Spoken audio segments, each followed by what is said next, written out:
বাবা গো, প্রাণটা গেল। সকাল থেকে উঠছে খালি হেঁচকি।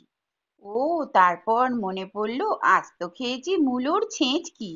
নমস্কার বন্ধুরা, আমাদের রান্নাঘরে তোমাদেরকে স্বাগত। অনেক অনেক ভালোবাসা দিয়ে এবং শুভেচ্ছা জানিয়ে আজকের ভিডিও শুরু করছি। আজকে কিন্তু নিরামিষ মূলোর ছেঁচকি আমার রেসিপি। নিশ্চয়ই তোমরা থাম্বনেল এবং টাইটেল দেখে বুঝতে পেরেছো আজকে তোমাদের কি রান্না শেয়ার করতে চলেছি। সঙ্গে থেকে দেখে নাও, আশা করি এই মূলোর ছেঁচকিটা তোমরা সবাই খাও, কিন্তু আমি একটা স্পেশাল মশলা ব্যবহার করেছি। মনে তো হয় না অনেকেই এই মশলাটা ব্যবহার করো এই রান্নায়। আশা করি ভালো লাগবে, সঙ্গে থেকে দেখো। যদি ভালো লাগে একটা লাইক করো, তোমাদের লাইক কিন্তু আমাকে অনেকটা উৎসাহ যোগায়। আর ছোট্ট একটা কমেন্টে জানিও যে কেমন লাগলো। আশা করি ভালোই লাগবে। চলো রেসিপি শুরু করা যাক। আজকে তোমাদের মূলোর ছেঁচকি করে দেখাবো। তার জন্য আমি এখানে মূলোগুলো খোসা ছাড়িয়ে নিয়েছি। ছোট ছোট বড়িগুলো নিয়ে নিয়েছি এক বাটি। এখানে ধনেপাতা নিয়েছি পরিমাণ মতন, আর দুটো কাঁচা লঙ্কা। সবার প্রথমেই একটা গ্রেটার দিয়ে মূলোটা গ্রেট করে নেব। একই রকমভাবে সবকটা মূলো গ্রেট করে নিয়ে ফিরে আসছি। সব মূলোগুলো গ্রেট করে এই পাত্রটার মধ্যে রেখেছি। মূলোতে একটা এক্সট্রা গ্যাস থাকে তোমরা জানো, তার জন্য অনেকেই হয়তো মূলোটা খেতে পছন্দ করো না। সেই জন্য মূলোর মধ্যে যে জলটা আছে এক্সট্রা, সেটা আমি পুরোটাই কিন্তু নিগড়ে ফেলে দেব। হাত দিয়ে এরম দলা দলা করে নেব, নিয়ে দেখো এভাবে চাপ দেব। একটা বাটির মধ্যে জলটা আমি এক্সট্রা যে জলটা সেটা চাপ দিয়ে ফেলে দিচ্ছি। এতে করে তোমার মূলোটার যে এক্সট্রা গ্যাসটা থাকে সেটাও চলে যাবে। অনেকের মূলো খেলে গ্যাস হয়, এইভাবে জলটা ফেলে দিলে গ্যাসও কিন্তু হবে না। দেখো কতটা জল বেরিয়েছে মূলোটা নিগড়িয়ে। একটা ফ্রাইং প্যান আমি গরম বসিয়ে দিয়েছি। মূলো ছেঁচকির জন্য একটা ভাজা মশলা তৈরি করে নেব।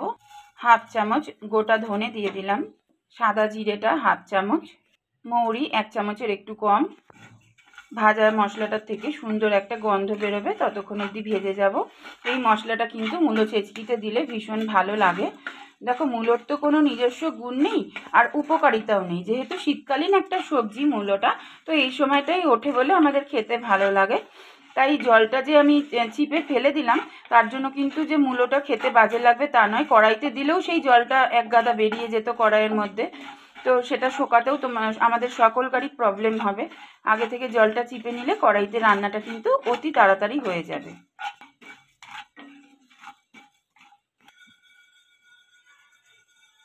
মশলাটা থেকে খুব সুন্দর গন্ধ বেরিয়ে গেছে। এই সময় নামিয়ে নেব, নিয়ে ঠান্ডা হলে গুঁড়ো করে নিয়ে ফিরে আসছি। ওই ফ্রাইং প্যানের মধ্যেই সর্ষের তেল দিয়ে দিলাম। তেলটা গরম করে নিয়েছি, ছোট বড়িগুলো দিয়ে দিলাম। বড়িটা একটু ভেজে নেব।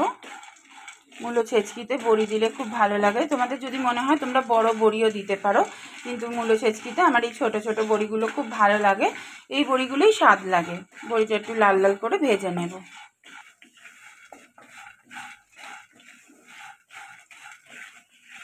বড়িগুলো লাল লাল করে ভেজে নিয়েছি, এই অবস্থায় তুলে নেব। আবার 2 চামচ মতন সর্ষের তেল দিয়ে দিয়েছি। একটু কাঁচা লঙ্কা আর কালো জিরে ফোড়ন দিয়ে দিলাম। মূলো ছেঁচকিতে কাঁচা লঙ্কা আর কালো জিরে ফোড়নটাই কিন্তু খুব ভালো লাগে। লঙ্কার গন্ধটা যতক্ষণ উঠবে ততক্ষণ একটু ভাজা ভাজা মতন করে নেব। ফোড়ন থেকে খুব সুন্দর একটা গন্ধ বেরিয়ে গেছে। এই সময় যে মূলোটা আমি গ্রেট করে রেখেছিলাম জল নিগড়ে, সেই মূলোটা তেলের মধ্যে দিয়ে দিচ্ছি। যারা মূলো খেতে একদমই পছন্দ করো না, তাদেরকে রিকোয়েস্ট করব, যারা আমার রান্না দেখো নিশ্চয়ই, যারা ভালোবাসো দেখতে তাই দেখো প্রত্যেক দিন, তাদেরকেই বলছি অবশ্যই এইভাবে একবার মূলো ছেঁচকি করে খেও। আশা করি খুব ভালো লাগবে। কারণ মূলো ছেঁচকিটা তো খুব বেশি ঝাল হয় না, একটু ঝাল ঝাল মিষ্টি মিষ্টি হয় খেতে। গরম ভাত দিয়ে কিন্তু অসাধারণ লাগে। এই সময় পরিমাণ মতন লবণ দিয়ে দিলাম। আমি হলুদ ব্যবহার করছি না, কারণ মূলো ছেঁচকিটা আমরা সাদা সাদা করেই খাই, আমাদের ভালো লাগে। তোমাদের যদি মনে হয় যে অল্প একটু হলুদ ব্যবহার করবে, তো একদম 1 চিমটে মতন দিতে পারো, কিন্তু আমি দেবো না, আমি সাদা সাদা করেই করব। এইভাবেই আমার ভালো লাগে খেতে। মূলোটা তো শুকিয়ে একদম কমে যাবে, তাই আমি অল্প লবণ দিলাম এই সময়। পরে যদি লাগে আমি টেস্ট করে আবার একটু লবণ অ্যাড করে দেবো। মূলো থেকে তো আরও একটু জল বেরোবে, তাই 5 মিনিটের জন্য আমি লো ফ্লেমে একটু চাপা দিয়ে দিলাম। 5 মিনিট পর ঢাকাটা খুলে দিলাম। আবার একটু ওপর নিচ করে ভালো করে নেড়ে চেড়ে দেব। মূলোটা ঢাকা দিয়ে রেখেছিলাম, যেটুকু জল বেরিয়েছিল ওই জলেতেই মূলোটা সেদ্ধ হয়ে যাবে। যদিও গ্রেট করা, একদমই সরু সরু, এটা হতে বেশিক্ষণ সময়ও লাগবে না। সেদ্ধটা হয়েই এসেছে, আরও 5 মিনিটের জন্য ঢাকা দিয়ে দিলাম। এই সময় ভেজে রাখা বড়িটা একটু হাতে আমি ভেঙে দিয়েছি, যেহেতু খুব মচমচে করে ভেজেছিলাম, একটু হাত দিয়ে চিপে দেখো একটু ছোট ছোট করে দিয়ে দিলাম। এবার একটু ওপর নিচ করে মিশিয়ে দেবো, কারণ বড়িটাও তো সেদ্ধ হবে।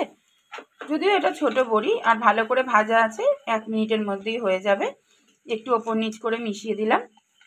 এই সময় ছোট 1 চামচ চিনি দিয়ে দিলাম। কুচনো ধনেপাতা দিয়ে দিচ্ছি স্বাদের জন্য। মূলো ছেচকিতে মিষ্টি না দিলে কিন্তু স্বাদ হবে না, মিষ্টিটা মাস্ট। অল্প দাও আর বেশি দাও, কিন্তু দিতেই হবে একটু চিনি। এবার ওপর নিচ করে আবার একটু মিশিয়ে দিচ্ছি।